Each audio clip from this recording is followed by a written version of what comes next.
let's look at the relegation battle. Which three teams do we think are going to go down? Let's predict it. We obviously had our predictions at the start of the season. Some of those are a bit out there now when we look back at them, but we maybe have a bit of a clearer picture, at least about one of the relegation spots. But as I said, 4 games to go for all the teams down there. That's kind of cool to see the way it's, how tight it is. It's all played the same games now. They've made up a lot of games. So I think we have a clearer idea of who looks like, based on their remaining schedule, current form, etc., who's going to go down.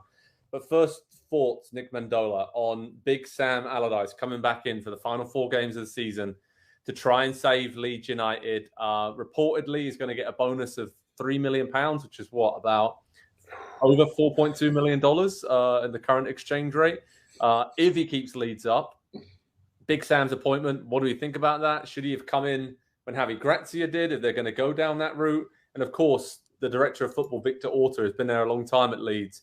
He was fired as well. So there's been a total overhaul behind the scenes at Leeds. And worrying times, though, when you look at their remaining schedule, whether or not you believe Big Sam is the right man.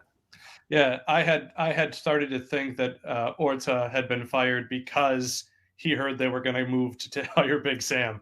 I don't want to be too cruel about this or too dismissive, but the word that comes to mind is joke.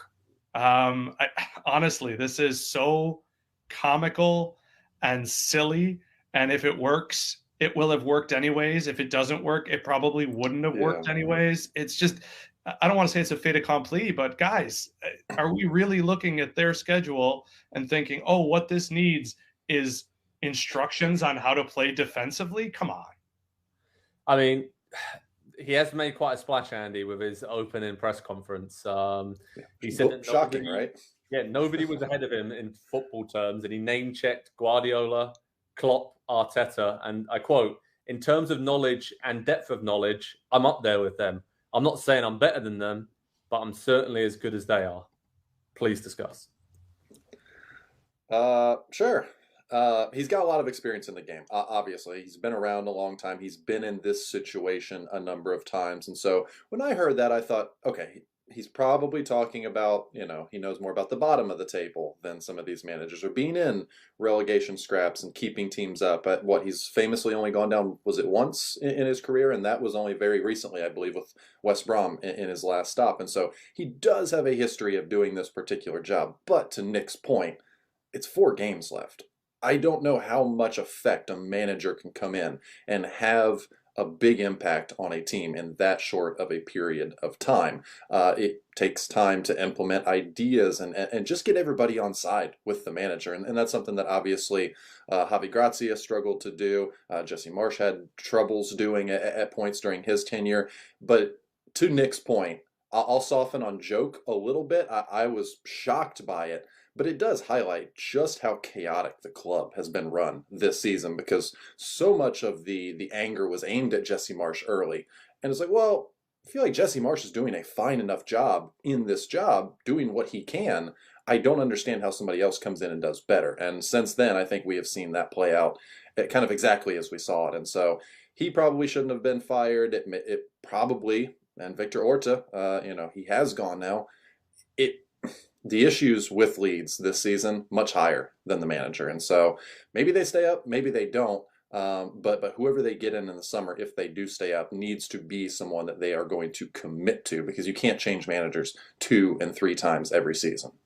Yeah, I mean, they lost, 4 of their last 5 games now. They're only out of the relegation zone on goal difference heading into this weekend. And of course, they got Man City this weekend at the Etihad. So it doesn't get much tougher than that. And the last 4 games, when you look at it, City away, Newcastle at home, West Ham away, and have finished with a game against Tottenham at home. Not an easy stretch. The only thing I'll say about this is with Orta gone, it maybe just seemed like Javi Grazia is more the defence-minded coach as well, but he wasn't really doing that over the last few months at Leeds. Yeah. And it felt like maybe there was a bit of a clash there between this is how we should play to this is how we have to play to grind out wins. And Sam Allardyce he's not going to be saying to someone, oh, okay, we'll do it your way. It's going to be his way or the highway. He's going to sit them deep, defend, go direct. I don't know if Leeds have got the players to do that, especially in these 4 games, to get anything out of them and stay up. But he's going to go down playing his way. So that's the only way I can see if it works right away and they get a bit of a spark, then it might work. It might work. That makes it about him, though. And to your point there, Joe, they haven't defended well this season under multiple managers. And suddenly Big Sam's going to come in for 4 games and get them defending to save their life. I have a hard time believing that's actually realistic and that can happen. It almost takes the eyes and the pressure maybe off of the team and puts it squarely onto the manager so that the players then have, almost no fear to go out there and play because, he is that shield, that human shield in front of them that's taking on all of the questions and that's taking on all of the anger and the vitriol. Maybe that works from that perspective, but I feel like that's probably reaching to say, okay, well, here is the path to staying in the Premier League. Yeah, I'm just saying that's what they're hoping for, but I don't think it's going to happen personally. Okay, Nick, when we talk about which teams are going to go down, obviously let's get it out of the way and done with. My beloved Southampton, pretty sure we all know they're going to get relegated now. They are 6 points from safety with 4 games to go. So realistically, they're probably going to have to win their final 4 games of the season to have a chance, and they've only won 6 all season, so they're down.